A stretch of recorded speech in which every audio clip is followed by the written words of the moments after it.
Väsimus ja väsimuse mehhanismid. Väsimuse juures on kõige lihtsam element energia ehk ATP puudus. Kui lihas on enda ATP varu ära kulutanud, peab ta enne töövõime taastumist puhkama. Energiapuuduse alla võib lugeda ka kütuse ehk toitaine piiratuse. Süsivesikud võimaldavad ATP kiiremat taastumist kui lipiidide oksüdeerimine, aga neid on piiratud hulgal. Klassikalise näitena maratonijooksjatel kestab süsivesikuid tavaliselt 30 kilomeetrini ja kui need siis süsivesikuid juurde ei söö, taastatakse neil energiat aeglasemalt ja nende liikumiskiirus langeb oluliselt. Teine element lisaks energiapuudusele, mis ka tegevust aeglustab ja piirab, on metaboliitide teke. Metaboliitidel on üldiselt kahte tüüpi omadusi.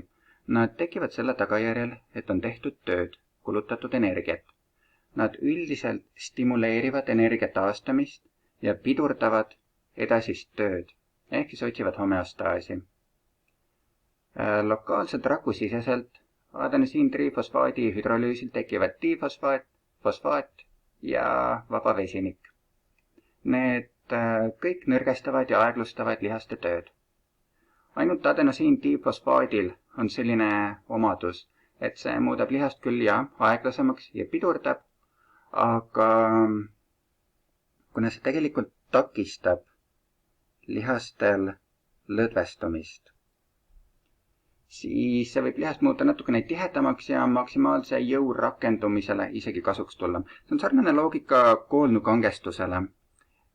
Kui inimesel energia otsa saab, tõmbavad lihased pingule, kuna tehniliselt võttes ATP-d kasutatakse lõdvestamiseks. Ja nüüd, kui see adenosiin-difosfaat selle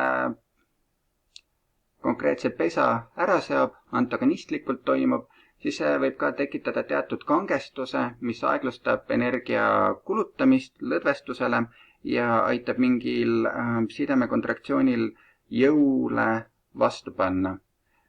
See on selline üks erandlik koht, kus selline metaboliit tööle kuidagi natukene kaasa aitaks. Põhimõtteliselt siiski need kõik aeglustavad ATP-aaside tööd ja adenosiin-difosfaat stimuleerib oluliselt mitokondreid, ehk siis üldise iseloomuna nad stimuleerivad energiat tootma, kulutamist pidurdama.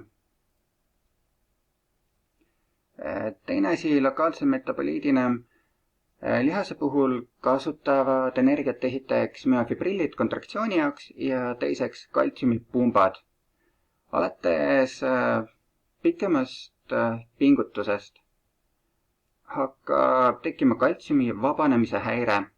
See tähendab seda, et saadetakse sama signaal, lihases toimub aktivatsioon, aga lihtsalt sama signaali tugevuse peale tuleb välja vähem kaltsiumit ja lihas kontraheerub nõrgemini.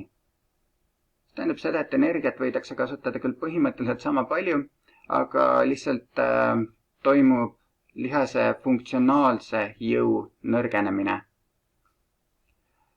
Lisaks veel lokaalne metabolism, neuronites kaaliumi taseme tõus, mis tähendab seda, et signaali edastamiseks kulub ka rohkem energiat.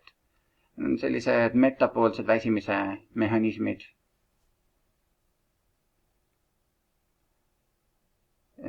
Neuronaalne ehk tsentraalne pidurdus. Sarnaselt sellele, mis ma räägin siin metaboliitide kohta, need annavad pidurdussignaali edasisele tööle, siis laktaat ja temperatuur teevad sedasama inimesega. Kui inimene teeb tööd, siis tal tekib laktaati, temperatuuri.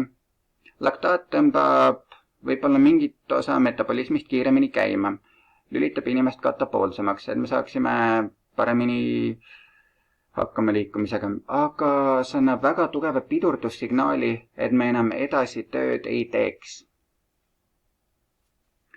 Sama kui inimene töötab intensiivsemalt, kehatemperatuur tõuseb, siis alates 40 kraadist tuleb juba väga tugev pidurdussignaal, mis lihtsalt tekitab inimesel soovi liikumine lõpetada. Siis on olemas veel motoorse signaali tugevus. See tähendab seda, et sama liigutamise tahte peale väljub lihtsalt väiksem hulk signaali. neuronites, alfamotoneuronites. Ja lisaks selle peale lihas ei lähe enam kaltsiumit täis ja tekib selline üldine igatpidi pidurdus kokku.